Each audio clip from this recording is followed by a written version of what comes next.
The Amana NFW5800 machine does not have a handy panel in the front at all. You have to take apart the whole cabinet or go through the back.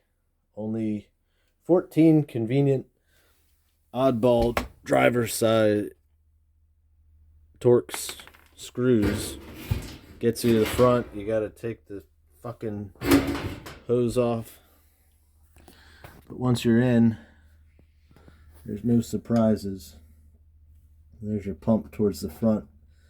So if I ever have to replace that part due to freeze or whatever, I'm going to cut a hole in the front. So we're going to see how much clearance I have in the front. So from the front of the pump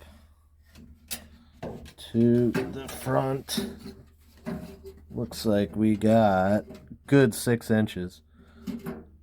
So I'll definitely be cutting that hole 6 inches before you're going to hit anything, and then you got a good foot from the edge. So it should be fairly easy to find. A couple holes and some tin snips. And then up here is the fill valve, solenoid valves. They should be fairly easy to reach from the back. I guess I could reach this from the back too, but if it's in a deep closet, might be tough. But yeah, I think you just cut a fucking hole in the front there. What a piece of fucking junk.